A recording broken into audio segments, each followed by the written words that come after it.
ama sapenin tuni pathin thil lo kham ki thedinga hun phai pe tu pau pathin chalaina le chaw la sa pe pa pe ma sawai tuni hin pathin tu chai ba et kham ki diwa ka do hi le igam sum lockdown ai to tonin min tam tak i hin ning bang ni thei pu ium ning bang ni thei ta pu je kin lung thim mui la chaw pa sam tam pi ma au na ding mu na ta lo bol na ding bol ta lo tam pi hin bol lo ding tam pi ala bol kha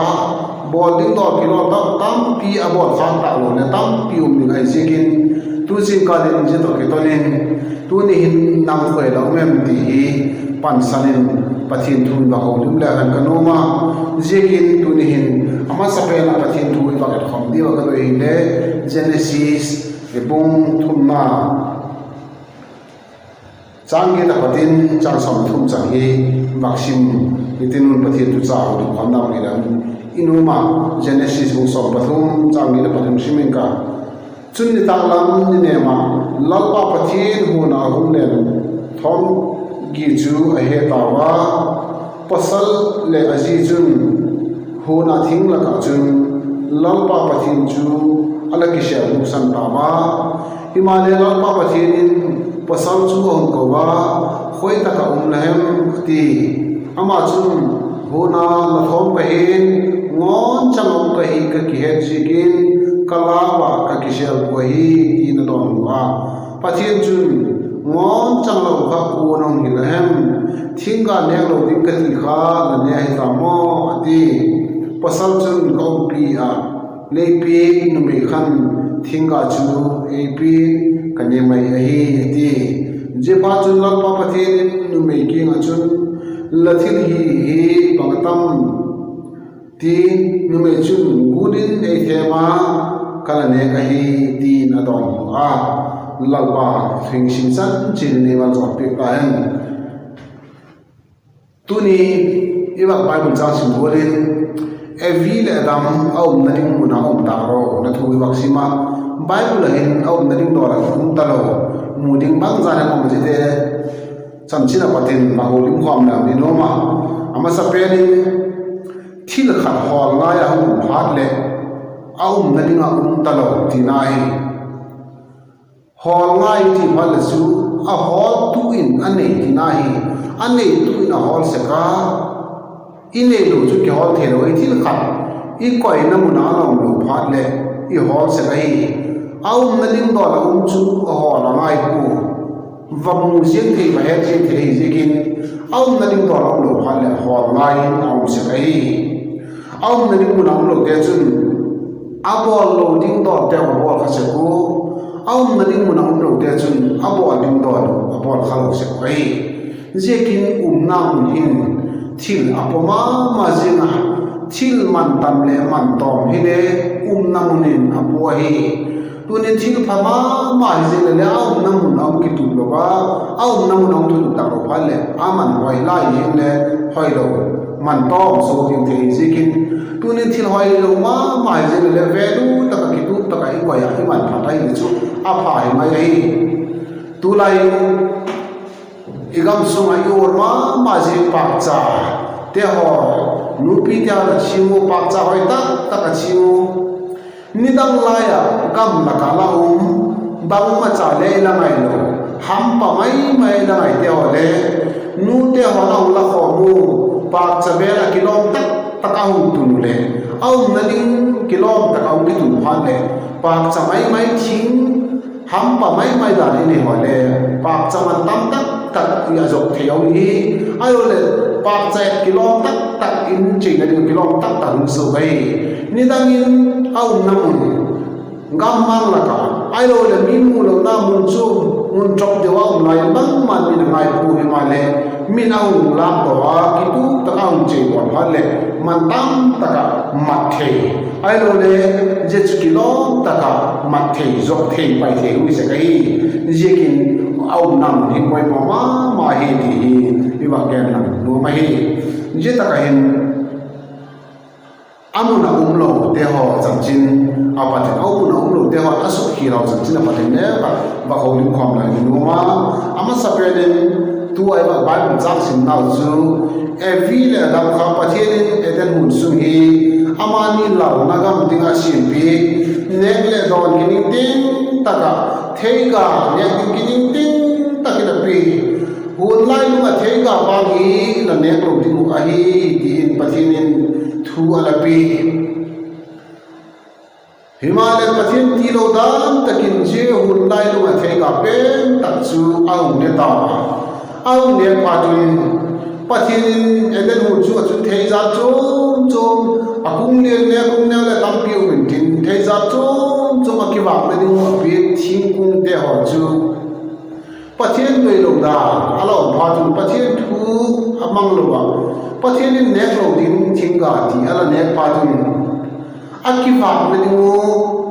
pathin a pi thing te ho chu ama ho ding kisya na amamu pathin a pathin gam lam na dingin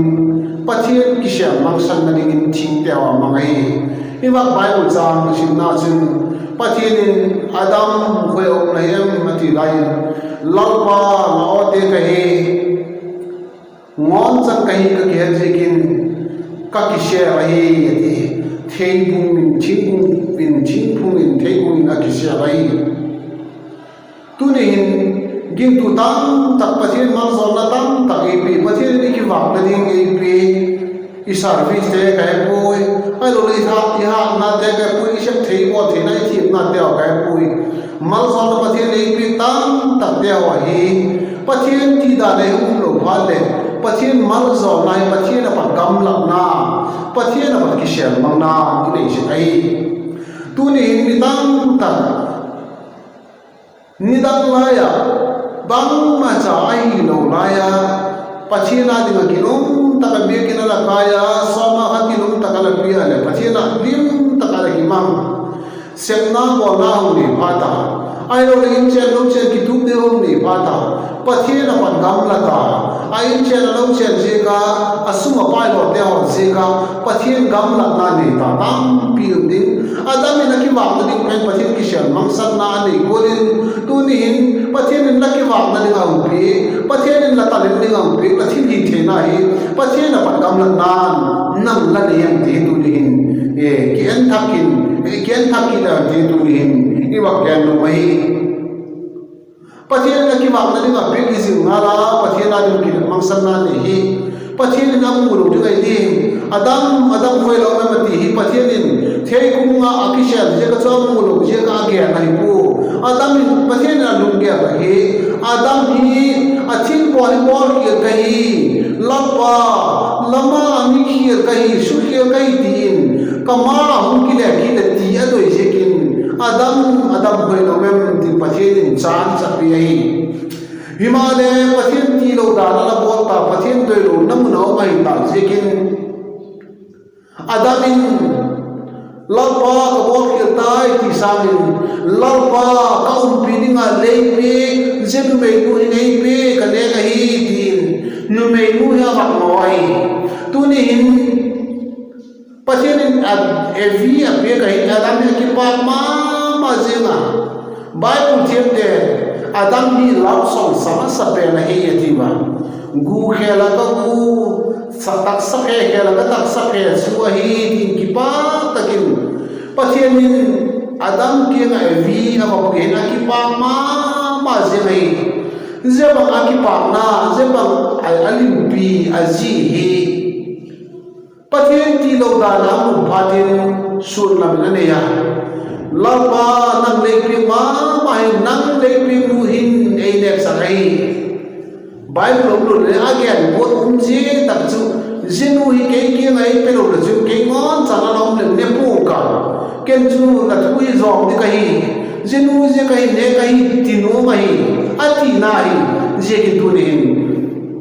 patien ti lo da ne pha tai ne i je ki va ya te sun lam ding au ma oi mo lo ding oi mo a mu da lo ding mu da ho se ai a he pi ma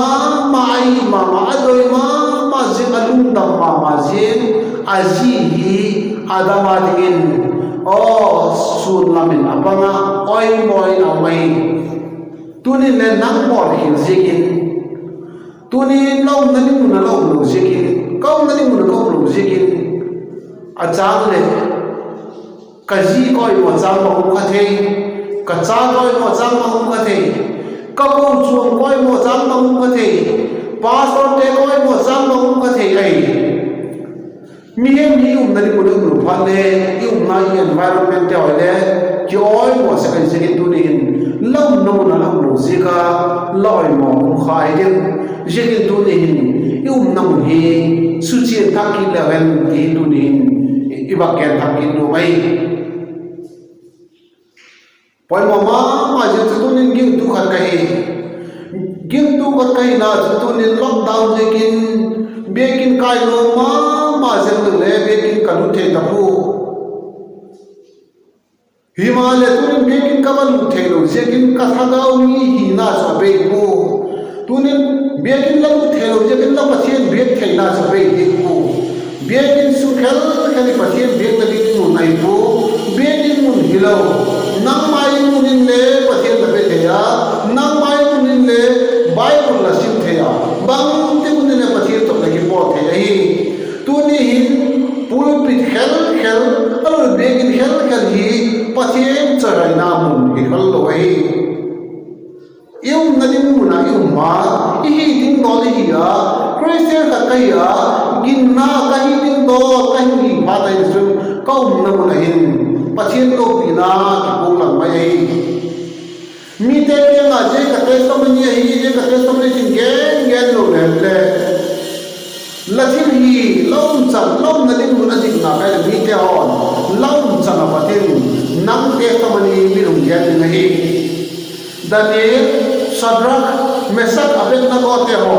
a testimony te ho, pathian hi ho kai tin, pathian ha na ba gen lo ma le, a hi na pathian apo do ko au na mun ginum ta ka, a Christian hi na, pathian cha hi na, a zomu mi hen lovin room suma, Jerusalem lang mai, ni ka tin thu pe pau sab simu. Zinte ho zingachin lewa ama ho pathian ti lo hi pathian dang au pui hi ama ho testimony hi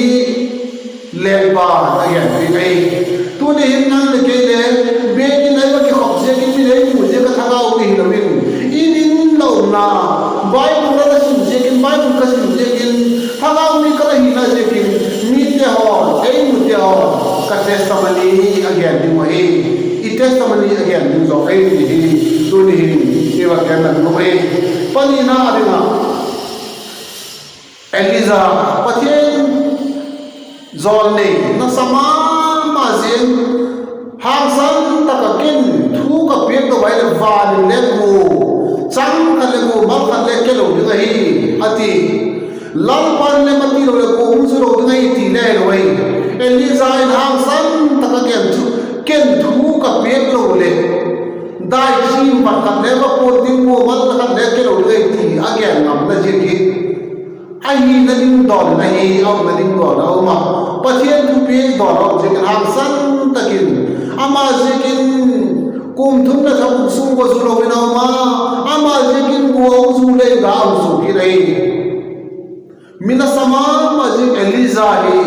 entimu jihang san ta pathian thu au lain ahang san ma zenga chin le apo the ma zenga himale pathian thu au talwin Jezebel thu au batin Jezebel lamin atai na zetun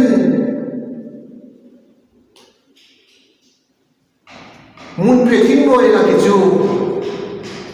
je pathian pathian Eliza zeta ka chung bang lo lai em ka ti lai lamba na dingin je ka pol tin abo ja to gen na hirma le again chu hem lamba ke ti la dang so se la so le ja da thi so ta wa thak so ta ke be be kai ta kai na hi lamang sin ta ati lamba Eliza a hom ai lama ma zenga Eliza hi che lang la che na ni ngam la piom na lai ki pan lang che na ti lai Eliza in la pa bang ma ka pan chom na le mo kai lai na mai ta na ti ai pathian thu nu man lang le a pol the ni tam pi na lai ai a sep ning le tam pi pathian pe na lai a hi ma pathian ti da nam ta ro zekin pathian ti na mu nam ta ro zekin zen se pel lava long lao thing lu ya mun pe thin lo ya ki sia ta zekin jeta ka pathian do na pathian in atuk lam chu o lal pau ki pan ki ta khatin pathian ke ki pan ki ta lang lal pa Eliza la se ni sao ta om na lai ati lai lal pa ki pan ki che ka ti ha na le je lal pa lu chi mai himal Eliza ki pat ta lo lo men lal pa kai nai na mai ta ti je pa tin pathian Eliza ke Eliza how in be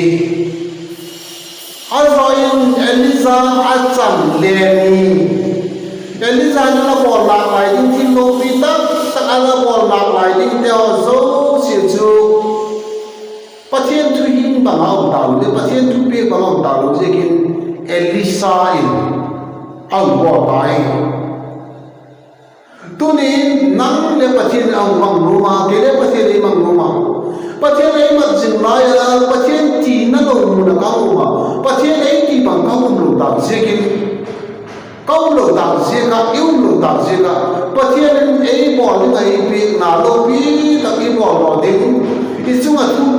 na lo pi na asep do ding na lai te o de sep dok ta lo wa mi dang ku la pi so lo ka jing de o ti mai ngai tu kha mai lam na ni ga lo lo wa Eliza ko la pathian thu sanga midang thu alo zoka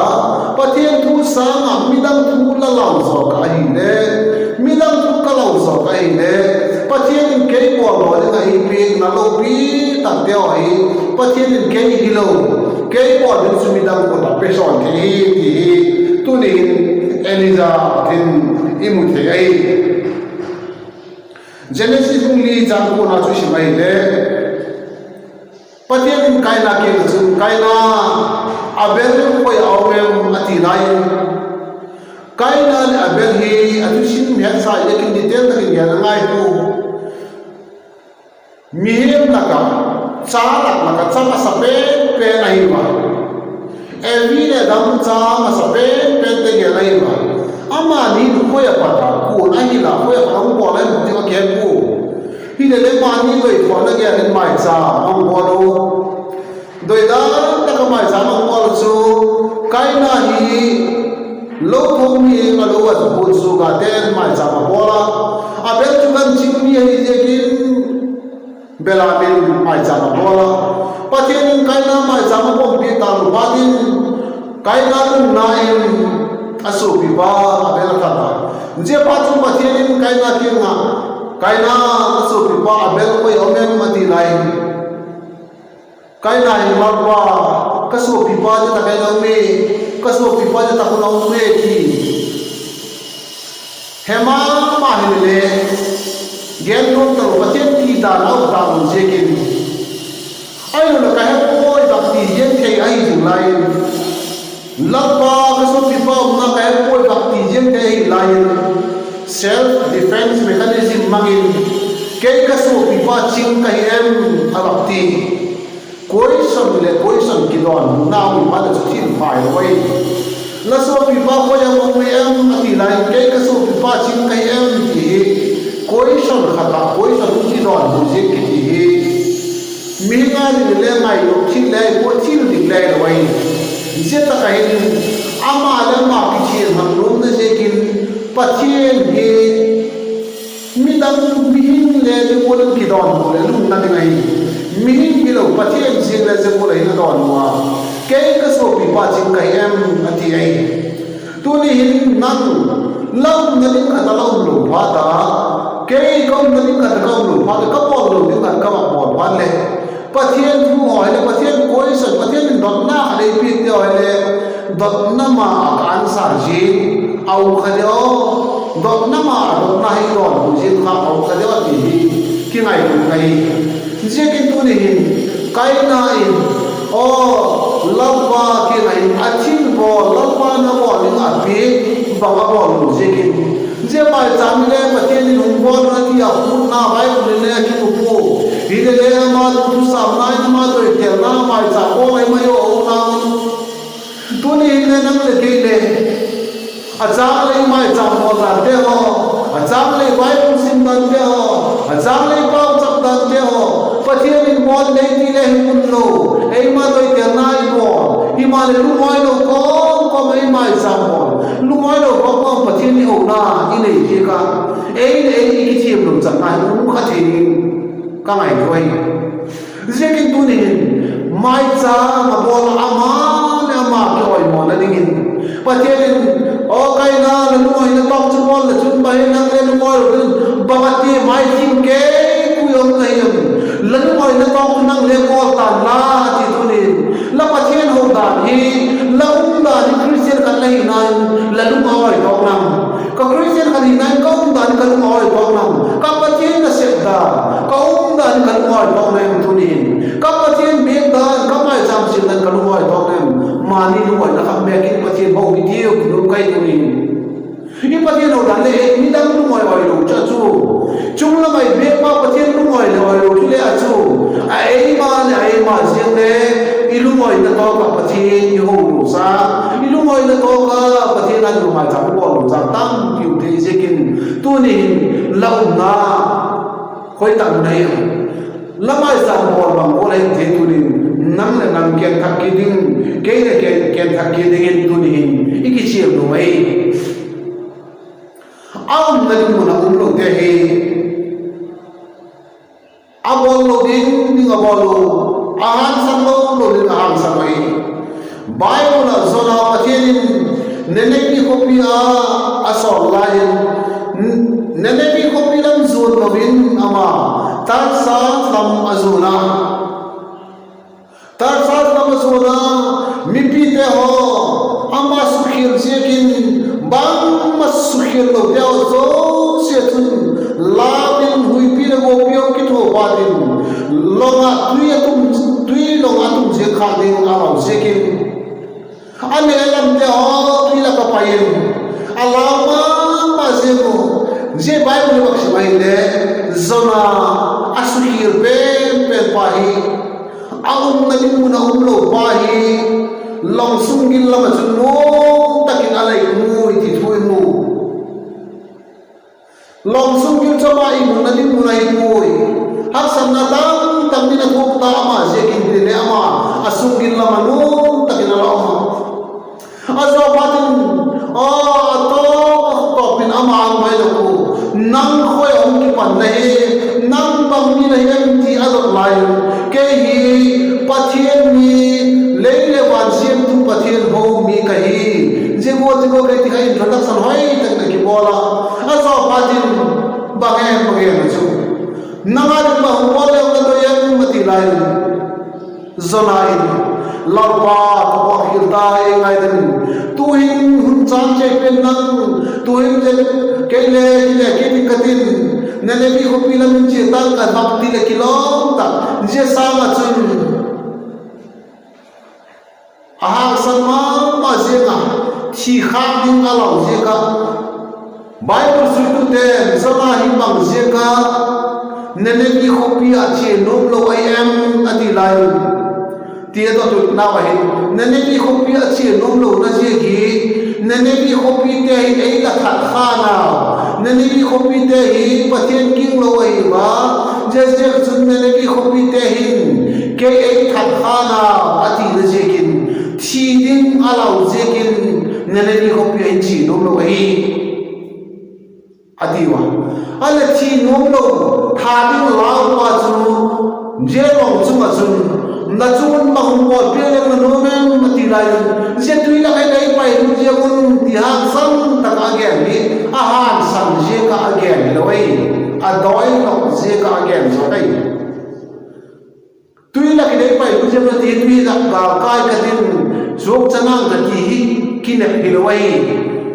tui so ge ta je tui ga bang le na chun chi te in kai ti a he sa hi le lumo ta kan je tui la ki nei pai tu la chun hui pi ki no ki thik ta na ti ai hui pi ki no na je ki ama je ka ki no ka hi ti le a che na ama tu la ki pai fa na le chi je nei ti le ai lat wa ke na man ngai da ba bon le chi je ni ngai himale ni ta ka hin han san na dik lo lam takin ai ko don han hang ta je tu la ki pai la chun chip ta na ti chun zona he tu la ki pai no mai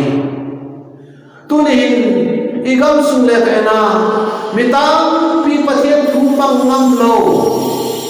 pathian thu ngam lo hi le pathian thu om tang lo je ka bak ki le ki ta pathian ki ngai dam dam to jen sa nga ki siem phat jen sa nga ki don lu ngam ha ki tam ma je nga bo ki talak lo dia pathian ki nga ki le ki sa nga ki kap lu talak lo ka ai lo le ane tanga chu ka thi te ngol da je ka tia thil phalo ka ai heta bo ki ai ki heta ku le hang sang ta ka a thi te na bo de ji thil phalo hi he bo ngam te mi tam pi la ki lu tai mi khat dam lo ko be a cancer cho ba cancer ne ya doctor te check le mum la ko ta ko le dai na check le mum te o se ka tu cancer le nei hen tu ne ne dam sot le no ai le la cancer hi tun wa operation the le ta ko hi ma le lai nai bang cha ne extra lai the le ding check le mum hi hai san ta ati lai a thu gen chu ka ba ge na doctor te no dam sot no le check le mum le ai san le la check ta lo ding a ti o ai ti le khove la na dam ka kai ko ma pui je piri chen dang na thi tho ni kai chen lo dang na thi tho ni kai zui don dang na thi tho ding nang le adon lo chen lo pa chu le hin ka kai ding ku na khat ve ki thi che te hi idu tak ngo la chi tho tho sa min idu tak che pa idu tak ne ka i chi le chi mai kai ti mi khat ka du khai tu ne le je go akamin ma gen do kel lo le thil phulo ko ai he tangal ai wa ma wa ki le ki ta thil pha ma ko pa then do da ba ko la i hin na le ba dam the heu din ba ki su ha heu din in ho le ba zob sau le heu the ai jing la ya hai san nu lo he sa bol de te ya ki ne lu ki don lu e mi tam ta yu tai je ki tu ne nang ladin mu ni khoi ta bai tu ne ken thak ding in tin mun khoi ta bai ti ken thak ding in e ba ke chi ki no mai au na ni mu na lo mi pa ni ngen ka tin na so la ding pa ka kai le ali ma le kai rut le ka bu ku khan na ko shi mai le Bethlehem a che mai ma hi Bethlehem ye hi pathian nam te dam ye hi azi naumi to apasawa a chapa te pani to apasawa je chun Bethlehem vai thun na chun ki lau tum ta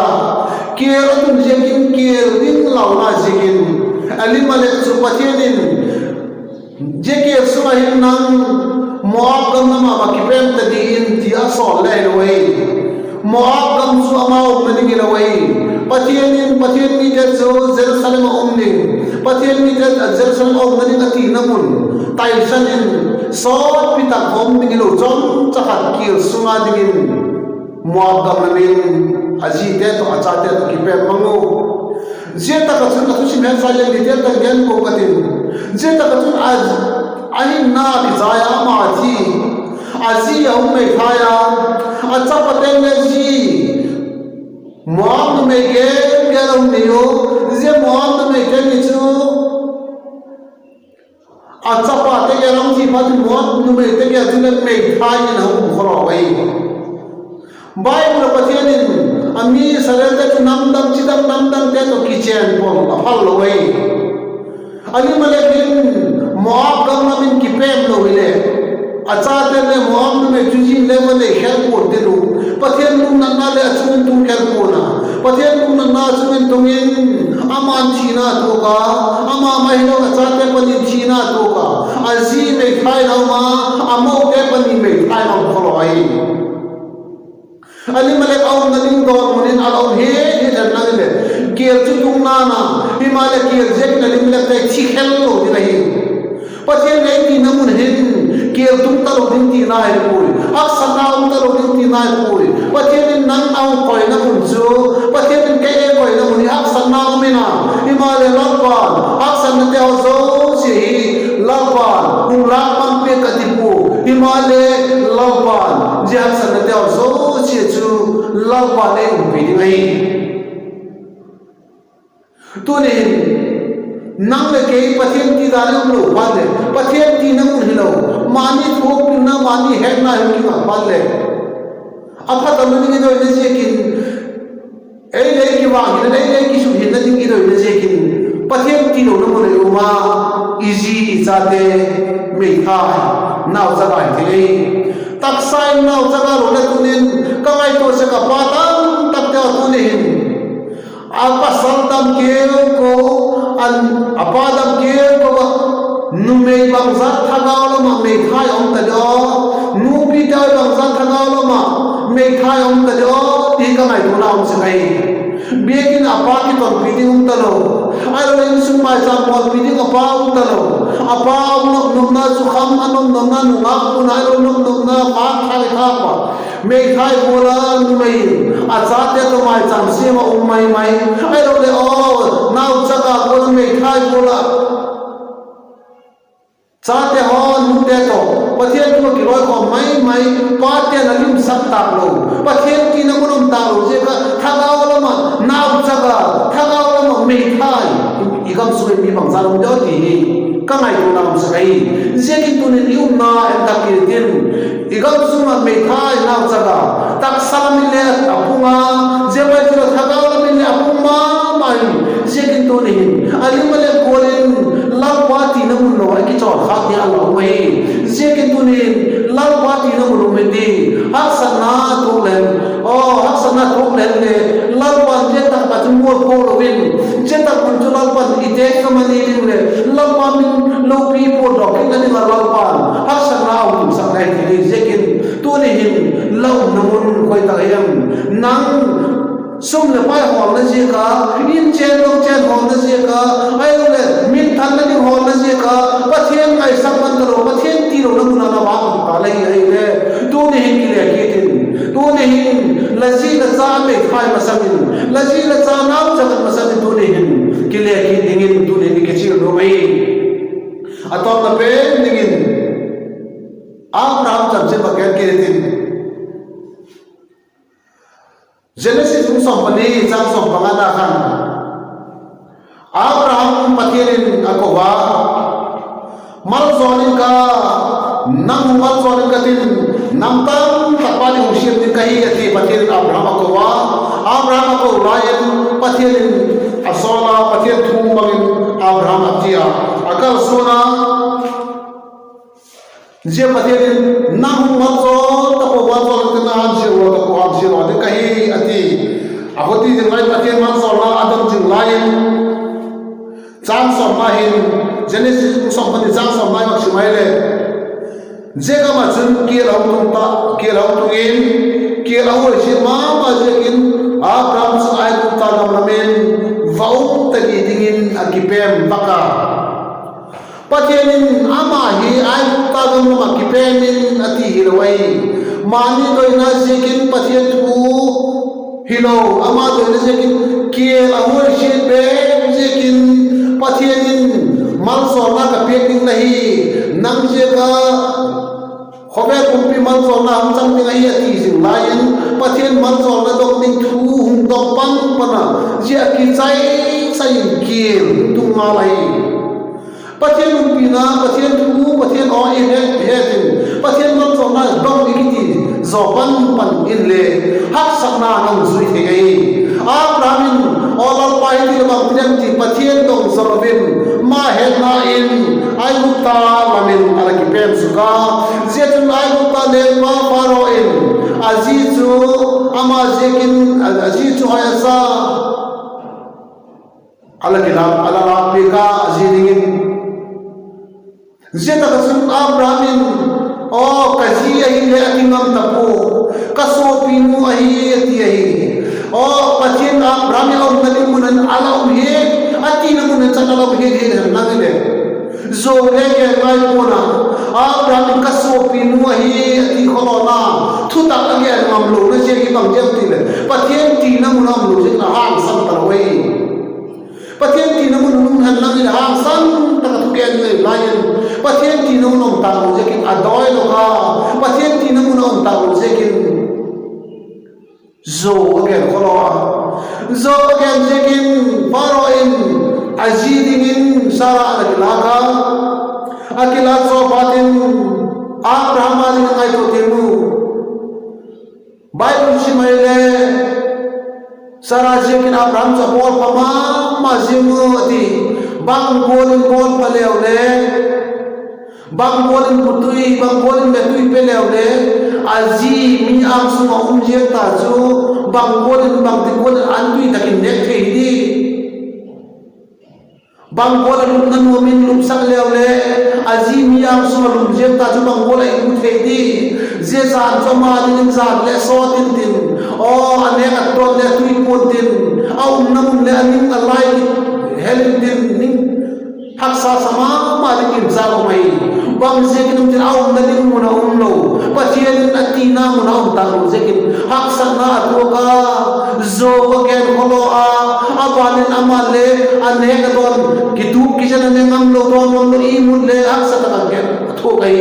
gen te tam ta thok na je au nalim muna umlo je gai tu ne hin una nam le ke ne lamba ne ti nam hi haksa na to jaw mina tuni haksana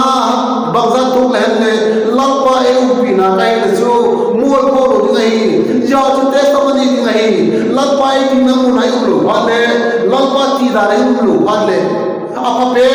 ne ki ta le ya jma I mul ko na he I za cha na he I ki in ne na I pa na he ai lo le gen the nai ko ita sama hi sai zekin tuni I na hi sudi kilen kalumai sam namjat lalpa chu eveng pa hi ta sampu ka bapala tak sam lo din chu sumle pa hi lo on hele do hilo au sanna in chen lo ka tak sam lo din chu lalpa hi ka tak sam lo na le lalpa ka hau sakna hi na le chu bang ma cha tak sam le ku katin mi hem pai cha mi hem ta sam ki chu lalpa hum tak sam pata lalpa hum le lo pata lalpa na ti nu na hum lo pata mi hem ki vai cha se kita sam se ki bo ni se ai je ki tu ni lau na mu ni khoi tak na em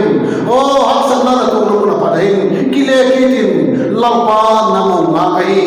lalpa na mo ma kai ki le ki tin lalpa na hu sak na hi lalpa ka hu sak na hi au sak na dang bang ja lu mo na ta mo na ding bang ja hol lang le lalpa ko mu na mu na ni koi je ki lalpa ma ta mo na me ki in atwing ke te lalpa ni chan chin ni man so pi ta hem ki pa ki